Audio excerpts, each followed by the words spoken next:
우리 제목을 한번 같이 읽어볼까요? 시작. 나부터 바꾸자.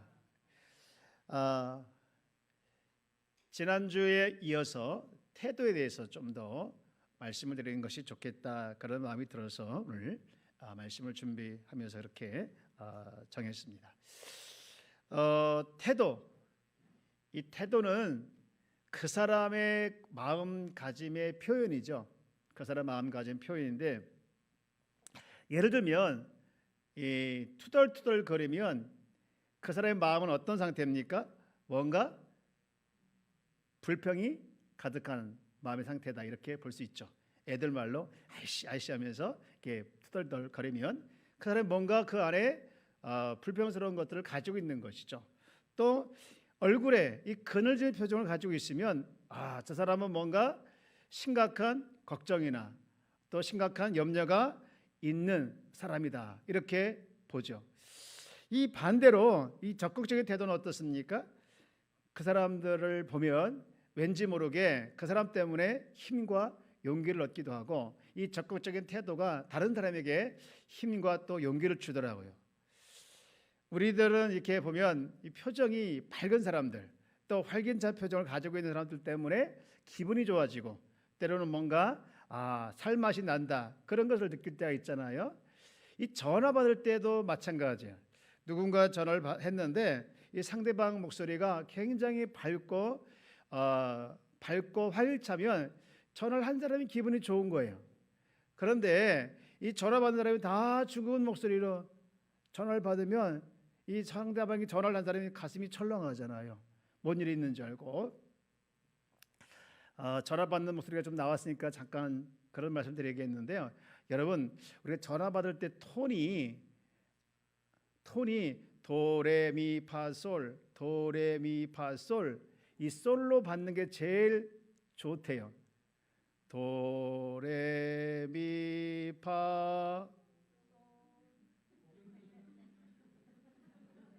네, 별걸 다 가르치네요. 네, 앞으로 전화 받을 때는 여보세요 하지 마시고, 그렇지. 예, 이렇게 받으셔야 이 기분이 좋은 거예요. 그렇죠? 예, 여러분, 자, 어쨌든 간에 이렇게 표정이나 말, 또 말투, 그분이 어떤 마음을 가지고 있는지 이 간접적으로 우리가 읽을 수 있게 되어지는데요.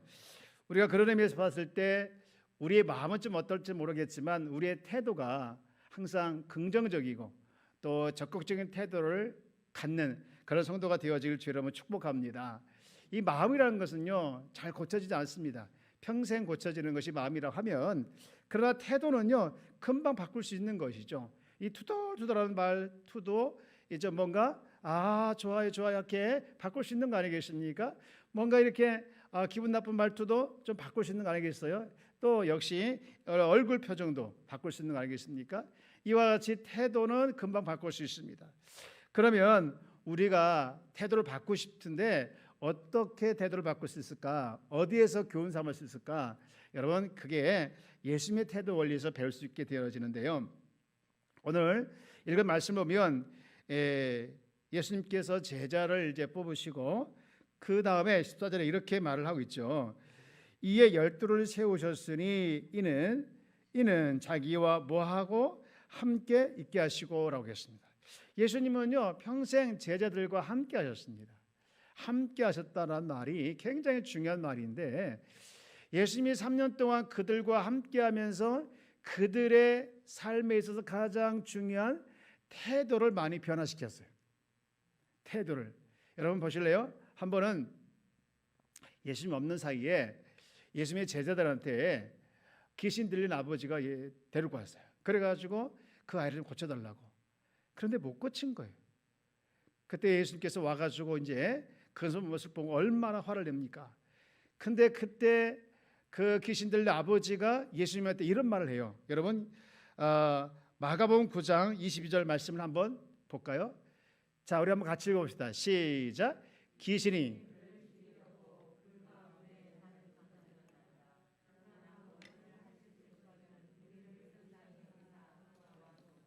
여러분, 이 말 안에 지금 제자들한테 굉장히 실망했다라는 얘기죠. 그죠?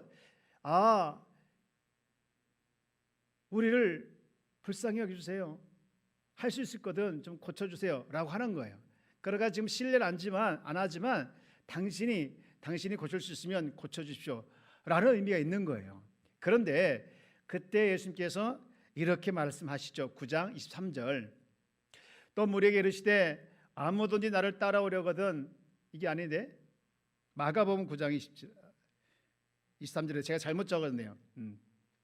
예수께서 이르시되 할 수 있거든 무슨 말이냐, 믿는 자에게 능히 하지 못할 일이 없느니라 하시니 라고 말씀하고 있습니다.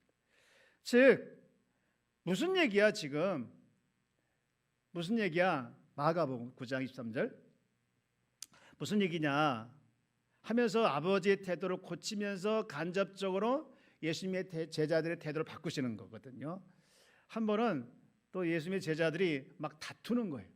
막 다투는데 누가 크냐 막 그렇게 다툴 때 예수님께서 이렇게 말씀하십니다. 누가복음 22장 27절에 이렇게 말씀하고 있는 거예요.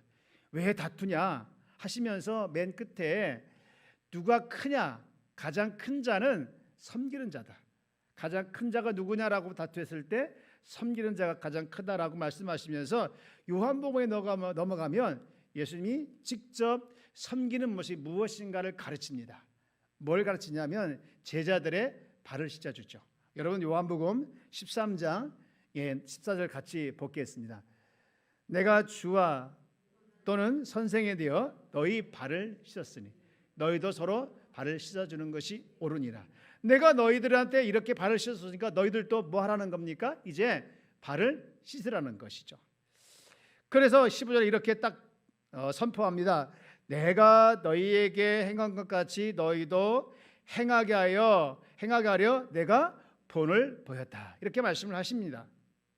이렇게 수없이 예수님은 그들과 함께 하시면서 그 제자들의 태도를 많이 바꾸었습니다. 제자들은 때로는 예수님께서 영광에서 시작해가지고 영광은 끝날 줄 알았어요. 영광이 메시아. 그런데 아니야, 나는 고난받고 고난을 끝나는 메시아야, 이렇게 말씀을 바꾸잖아요. 늘 예수님의 제자들의 의식 속에는 이분은 이스라엘의 해방자고 이스라엘 나라를 위해서 오신 분이야, 그렇게 늘 얘기를 합니다. 그래서 한 번은 얘기하죠. 사도행전 1장 6절에 보면 그들이 모였을 때 예수께 여쭈어 이르되, 이제 떠나기 전에 있는 분한테 이렇게 말씀하여 예수께 여쭈어 이르되 주께서 어디를 이스라엘 나라를 회복하심이 이때니까 합니다. 지금 어디를 지칭하고 있습니까? 이스라엘 나라를 지금 지칭하고 있으면서 주님께서 회복하실 나라는 내가 속해 있는 나라, 내가 속해 있는 이 나라, 여기를 회복하신 거 아니겠습니까? 라고 물어봐요. 그렇게 끝까지 그들의 생각에는, 그들의 의식 속에는 이스라엘 나라밖에 없었어요.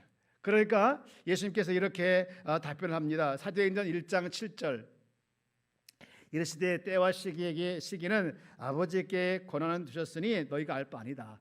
그러면서 8절에 이렇게 말하지요. 다 아는 말씀이지만 우리 한번 같이 읽어볼까요? 시작.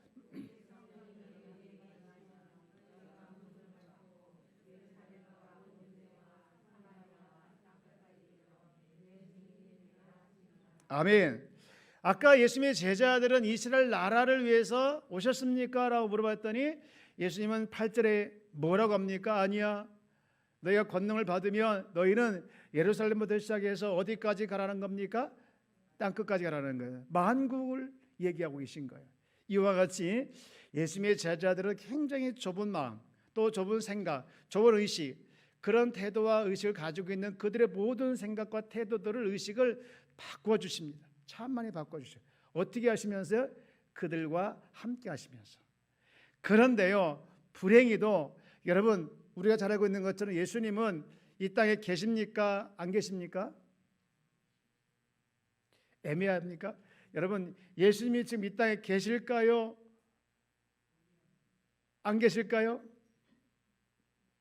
아유, 예수님, 목사님 그렇게 애매한 답을 지금 우리한테 물어보지 마시고 질문 그냥 하세요, 이런 표정이 지금. 여러분, 예수님은 떠나셨죠? 부활하시고 승천하셨습니다. 거기에도 놀라운 신학이 있고 놀라운 은혜들이 있지만, 그런데 여러분, 중요한 것은 함께 계셨던 예수님이 이렇게 그들의 태도를 바꿔주셨다고 하면 우리에게는 어떨까? 여러분, 물리적으로 봤을 때 우리는 예수님을 볼 수도 또 만질 수도 느낄 수도 없겠지만, 그러나 중요한 것은 영적으로 우리와 함께 하시는 줄 믿습니다. 우리는 지금 예수님을 직접 볼 수도 없고 직접 느낄 수도 없고 직접 만질 수도 없지만 그 못지않게 예수님은 우리와 함께 하십니다. 어떻게 해요? 어떻게 함께 하실까요? 그것은 바로 성령을 통해서입니다. 할렐루야! 여러분, 예수님은 성령을 통해서 우리와 늘 함께 하심을 믿으시기 바랍니다. 복음서에 보면은요, 물리적인 예수님이 나오십니다. 제자들과 함께 하시고 연약한 자들과 함께 하시고 병진들도 함께 하시고 수많은 사람과 함께 하셨던 그 예수님 복음서에 나온다고 하면, 사도행전에 넘어가면 그 예수님은 승천하시고 안 계시지만 성령을 통해서 예수님이 제자들과 그리고 수많은 사람들과 함께하는 것을 보게 되어집니다. 지금도 사도행전을 역사했던 그 예수님이 성령을 통해서 우리와 함께 하시는 줄 믿습니다. 여러분, 그 사실 믿으시기 바랍니다. 그렇게 예수님께서 말씀하셨어요. 예수님께서 떠나시면서 마태복음 28장 20절에 이렇게 말씀하셨잖아요. 여러분, 우리가 같이 한번 읽어볼까요? 시작. 내가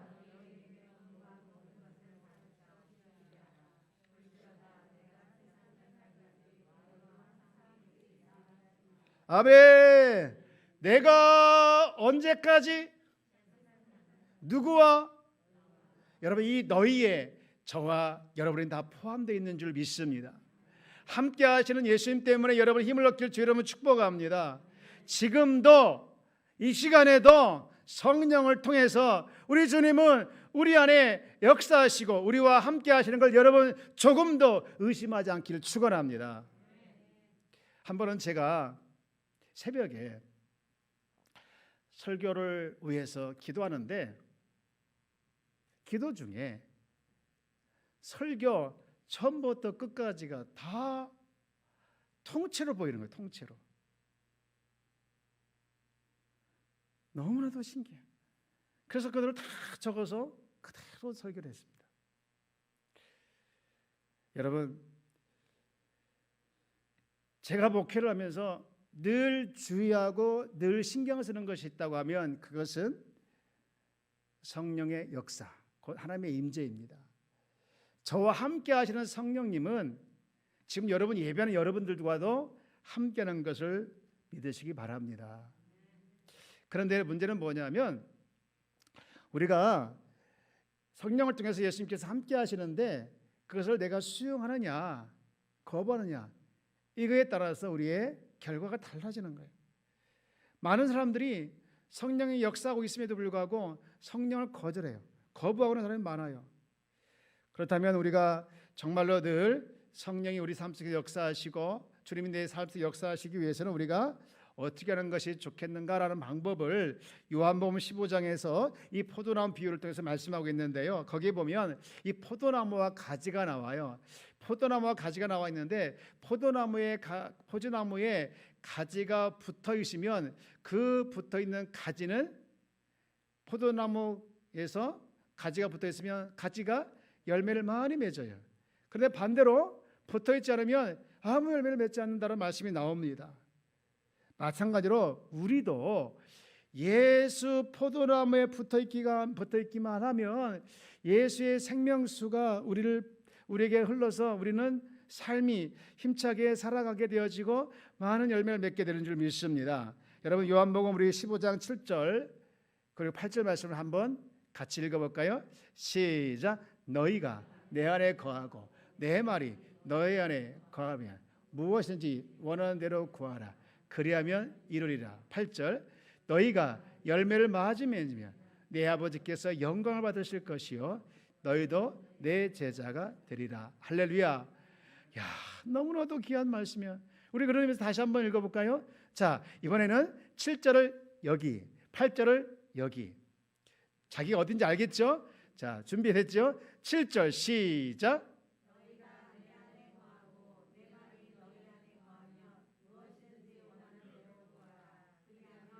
아멘. 8절.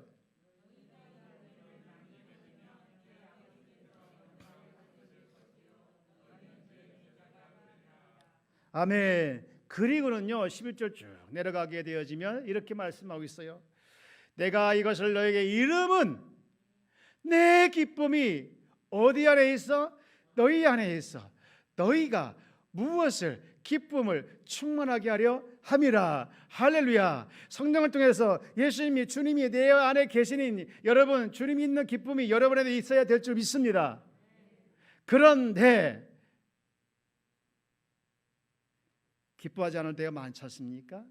여러분 오늘 이 요한복음 15장 7절과 8절 그리고 11절에서 말씀하고 있는 이 말씀이 뭐냐면 우리가 어떻게 날마다 우리가 예수와 함께 살아가게 되어지냐, 그것은 매 순간 예수와 동행하면 된다는 거예요. 여러분 매일 영적으로 예수님과 인사하길 바랍니다. 주님 저 누구입니다. 이렇게 할렐루야 주님 사랑합니다 인사할 수 있지 않았습니까? 주님을 인정한다면 주님이 여러분 안에 함께 계시고 여러분과 함께 하신다면 여러분 주님을 찾고 그분과 인사할 수 있는 거잖아요. 그리고 하루 동안 겪은 일에 대해서 한번 얘기해 보세요. 주님 제가 오늘 하루 종일요 너무 힘들었어요. 백신 주사 맞았는데요 열나고요 아주 뭐 근육도 이것도 있어가지고 힘들었어요 하면서 여러분의 아픈 일 또 어려운 일들 얘기할 수 있지 않습니까? 그리고 여러분 예수님께 돌아가는 일을 다 한번 해보세요. 하나님 주님 이 땅에 백신이 나타나가지고 감사해요. 그런데 아직도 많이 못 맞아가지고요 하루에 확진자가 많이 나타나고 있어요. 빨리 좀 많이 맞았으면 좋겠고요. 빨리 우리가 자유롭게 예배도 드리고 자유롭게 함께 정말로 교제도 하고 목장 예배 드렸으면 좋겠어요. 하루 종일 돌아가는 얘기도 할 수 있지 않습니까? 주님과 함께. 그리고 여러분의 기분을 한번 주님께 한번 토해내 보세요. 주님 제가 오늘 너무너무 기분이 나빴어요. 그래서 양재만 목사가 아침에 방수 사모한테 밥 좀 차려줘야 되는데 밥을 안 차려줘가지고 사모님이 밥을 안 먹었어요. 제가 너무너무 기뻐요. 아니 기분 나빠요. 뭐 이럴 수 있지 않습니까? 기분 나쁜 거 또 기분 좋은 거 늘 주님께 토해낼 수 있고 나눌 수 있지 않습니까? 그리고 여러분의 고민도 한번 얘기해 보세요. 맨날 듣는 동 마는 동 남편한테 하지 마시고 아내한테 하지 마시고 여러분 주님께 한번 얘기해 보십시오. 그럼 주님이 들어줄까요? 안 들어줄까요? 그래 사랑하는 내 자녀야 사랑하는 내 딸아 사랑하는 내 자녀야 하면서 여러분의 고민과 아픔을 들어주십니다. 우리 찬양 이렇게 하잖아요. 나보다 나를 더 잘 아시는 주님, 내가 신음소리만 내도 들으시는 주님 아니겠습니까? 여러분 진짜 그렇습니다. 진짜 그래. 여러분 찬양만 하지 마시고요 찬양의 가사가 실제임을 여러분 믿으시기 바랍니다. 한 번은 제가 설교를 준비하면서 오늘 문득 이런 생각이 나더라고요. 이제 매일매일 성경 여러분 내비 따라 성경 읽기를 하고 있는데 성경을 읽고서 매일 나눔을 올려요. 제가 나눔을 읽는 재미가 많아요. 여러분들이 올리는 나눔을 요즘에 전부 다 보면 간단하게 올리는데 이렇게 보면 나눔이 참 좋아요. 그런데 어떤 때는 무슨 생각이 드냐면 이렇게 나눔을 올리는 분들이 어떤 생각을 가지고 있을까? 때로는 이분들이 이것을 숙제로 생각할까? 그런 생각을 들어요. 이게 숙제로 생각하면요 얼마나 힘들어요. 매일 이걸 해야 된다는 부담감 때문에 스트레스 받잖아요. 저는 여러분들에게 스트레스 주려고 그걸 시작한 거 아니에요. 여러분 스트레스 받지 마십시다. 받지 마세요. 박정희 원사님 안 받으시죠? 네. 마찬가지 다른 분들 큐티하는 분들 마찬가지예요. 이 큐티하다가 이게 스트레스 받으면 안 되잖아요. 큐티를 하고 나눔을 하고 성경을 매일 읽는 이유가 뭐냐면요 여러분 그 읽음을 통해서 성경을 통해서 여러분 주님과 교제하는 거예요. 그 교제가 있으면 날마다 뭐 하는 겁니까? 여러분 그 속에서 주님과 교제하면 주님께서 주시는 은혜가 주님과 내가 접속되어 있기 때문에 주님으로부터 내게 흘러오는 은혜가 넘치는 겁니다. 여러분 그것을 누리도록 하기 위해서 이와 같은 일을 하고 있음을 여러분 이해하시고 여러분 숙제로 생각하지 않기를 주 여러분 축복합니다. 이렇게 예배 드리는 거 수요 예배, 금요 예배, 새벽 예배, 낮에는 중보 예배 등등 우리가 수많은 예배가 있지 않습니까? 그 예배가 다 뭡니까? 주님과 관계를 맺는 거예요. 교제하는 거예요. 주님이 내 안에 거하고 내가 주님 안에 거하고 매일 주님과 동행하는 걸 통해서 우리는 주님께서 기뻐하시는 삶의 모습으로, 주님의 기쁨이 되고 자랑이 되는 모습으로 우리가 태도가 변화되는 것이 있게 될 줄 믿습니다. 우리가 교회를 다녀도, 성경을 읽어도, 기도를 해도 여러분 삶 속에, 여러분 마음속에 혹시 기쁨과 감사와 평안이 없다고 하면 여러분 뭔가 내가 지금 잘못 접속되어 있다는 것을 아셔야 합니다. 포도나무, 예수 생명이신 예수 포도나무이신 그분께 내가 제대로 접속되어 있다면 예수님으로부터 오는 생명수가, 예수님으로부터 오는 내 생명수가 여러분 내 안에 있기 때문에 우리는 절대로 기쁨도 뺏기지 않고 감사도 뺏기지 않고 여러분 감사 그대로 내 안에 충만하게 흘러넘칠 줄 믿습니다. 그러나 내가 왠지 모르게 감사가 없어지고 자꾸 짜증이 나고 왠지 모르게 기쁨이 없어지고 자꾸 화만 나고 불평만 나온다고 하면 내가 뭔가 잘못 접속되어 있다는 것을 여러분 돌아보시고 제대로 접속하며 살아가는 우리 귀한 성도가 되어질 주 여러분 축복합니다. 여러분 많은 변화가 있음에도 불구하고 또 태도 변화가 있음에도 불구하고 왜 사람들이 태도가 변하지 않을까? 그것은 예수를 믿어도 자기가 주인이기 때문에 그래요. 내가 예수를 영접했다고 하는데 여전히 내 삶의 주인이 내가 되어져서 내 일, 내 식구, 내 사업, 내 자녀에게 집중하고 전혀 주님 외에 주님과 이웃에 대해서 관심이 없어요. 여러분 물론 나에게 주어진 일에 대해서 관심을 갖고 집중하는 건 맞습니다. 나쁜 것이 아닙니다. 그러나 교회 안에서만 생각하고 교회 밖에 나가서 주님을 생각하지 않는다면 아니잖아요. 그리고 너무 고집을 부려요. 여러분 히브리서 3장 15절 말씀 한번 읽어볼까요? 자, 우리 한번 같이 읽어봅시다. 히브리서 3장 15절 말씀 시작.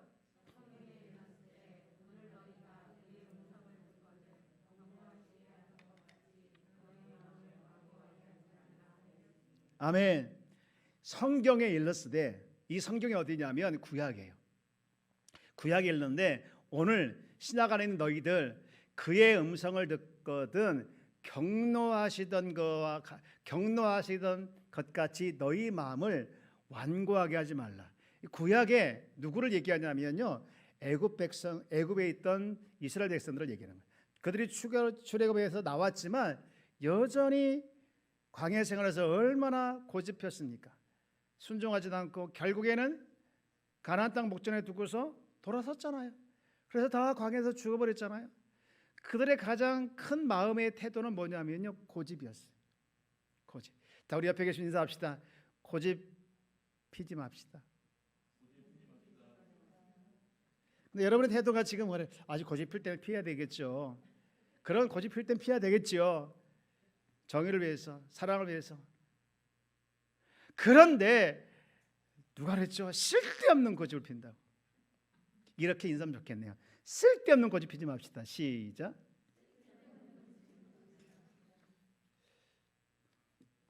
큰일 났네요. 오늘 이제 집에 가서 나는 혼났다. 제가 이런 설교하면 꼭 아내가 그래요. 오늘 당신 나한테 설교했지. 여러분 이게 참 좋은 자세입니다. 오늘 설교 나한테 했다고 하는 거 이게 은혜입니다. 그런데 이 설교는 김 집사가 들어야 되는데 이 집사가 들어야 되는데 하면서 꼭 설교를 다른 사람에 들어야 된다고 말하시는 분이 계세요. 아닙니다. 하나님은요 오늘 나에게 들려주는 말씀으로 우리가 들을 때 은혜가 될 줄 믿습니다. 그런데 이제 큰일 났어요. 제가 오늘 아내한테 설교하려는 건 아니에요. 우리가 오늘 살아간 삶의 현장에서 하나님께서 기뻐하시는 삶의 태도가 되기 위해서는 우리가 어떻게 해야 될 것인가? 아까 잠깐 말씀드렸지만 하나 이겁니다. 아까 포도나무 비유에서 말씀했던 것처럼 이거죠. 주님과 접속하며 살아가는 겁니다. 잘 한번 따라서 볼까요? 주님과 접속하며 살아가자. 할렐루야. 여러분이 예수님을 영접하면 주님과 접속한 거 아니겠습니까? 힌두교 사람들이라든가 힌두교 믿는 분들이라든가 무슬림 믿는 분들이요, 예수를 믿으면요 그들이 예수를 영접하고 맨 먼저 찾아오는 그 변화가 뭐냐면요 평안이래요. 안식이래요. 그렇게 편안할 수 없고 그렇게 마음이 안식이 될 수 좋을 수가 없다는 거예요. 여러분 그리고 나서 우리가 예수님과 접속하고 난 다음에 우리가 늘 훈련을 좀 받아야 되는데 훈련이 참 약해. 지난주에 그 오셨던 우리 신현숙 교수님 여러분 참 좋았죠? 예, 많은 분들의 얘기를 들어보니 참 좋았다고, 많은 걸 깨닫게 됐다고 하시더라고요. 제가 이제 우리 그 목장톡에 올려드렸으니까 아마 여러분들 다 받았을 거예요. 혹시 못 받은 분이 있으면 그 영상을 좀 받고 싶습니다라고 생각하시는 분들이 있으면 말씀해 주세요. 다 보내드릴 테니까 그분 다시 한번 들어보세요. 여러분 너무너무 좋아요. 이제 그분과 잠깐 이제 강의를 하기 전에 제가 이런저런 얘기를 하다가 그런 얘기 하더라고요. 참 다음 세대든 또 청년 세대든 어른 세대든 이 교육과 훈련이 참 약하다라는 거예요. 그러면서 한 예를 들면 이단들의 그 교육과 훈련을 보면 무섭다는 거예요. 여러분, 사람들이 이단에 빠지고 사람들이 공산주의에 빠지면 잘 나오지 못한 이유가 뭐냐면요, 그들이 단기간 동안에 집중적으로 훈련받기 때문에 집중적으로. 그런데 우리는 교육받으려고 하면 참 힘들어요. 여러분, 우리가 교육을 사랑하고 훈련을 사랑하길 주 여러분 축복합니다. 이 교회를 다녀도요 10년 다닌 사람하고요 1년 훈련받은 사람하고요 이게 신앙이 달라요. 여러분, 날마다 우리가 성숙 원하는데 또 성장 원하는데 성장과 성숙은요 훈련받지 않고 교육받지 않고 이룰 수가 없는 거예요. 여러분, 우리가 주님 안에서 바른 성도, 주님이 기뻐하는 성도가 되기 위해서 여러분 교육과 훈련을 받는 일에 적극 동참하기를 주 여러분 축복합니다. 이제 말씀을 마치고자 합니다. 여러분, 예수님의 제자들은 결정적으로 그들이 주님과 함께 있었기 때문에 그들의 태도는 또 의식은 많은 변화가 일어났습니다. 여러분, 오늘 우리 예수님은 물리적으로 우리와 함께 하지 않지만 성령을 통해서 우리 안에 우리와 분명히 함께 하시고 있음을 믿습니다. 여러분, 그 주님과 늘 우리가 접속해야 되는데 세상과 접속하고 사람과 접속하고 살아갈 때가 너무 많아요. 여러분, 끊임없이 유혹해 오는 그 접속에, 다른 접속에 우리가 접속하지 않고 온전히 주님과 족속하며 살아내는, 그래서 주님으로부터 영적인 자양분이 늘 공급받아가지고 여러분 안에 진짜 기쁨과 즐거움이 넘치길 주 여러분 축복합니다. 아까 이 찬양 우리 불렀잖아요. 내가 매일 기쁘게. 저는 이 찬양을 안에서 잠깐 들어서 얼마나 순간 은혜가 됐는지 몰라요. 3절에 보면 나와 동행하시고 모든 염려하시니 나는 숲의 새와 같이 기쁘다. 내가 기쁜 마음으로 주의 뜻을 행함은 주의 영이 함께함이라. 성령이 계시네 할렐루야 함께하시네. 좁은 길을 걸으며 밤낮 기뻐하는 것 주의 영이 함께함이라. 여러분, 살아가는 삶의 현장이 좁은 길이에요. 넓은 길이 아닙니다. 여러분, 매 순간 우리는 좁은 길을 걸어갈 때 때로는 내 삶이 무덤 같기도 하고 때로는 내 삶이 정말 어떤 때는 지옥 같을 때가 있습니다. 그러나 성령을 통해서 주님이 나와 함께 하심을 여러분 기억하며 밤낮 좁은 길을 걸어갈지라도 주의 영을 통해서 기뻐하는 우리 귀한 성도가 다 되어지기를 주의 이름으로 축원합니다.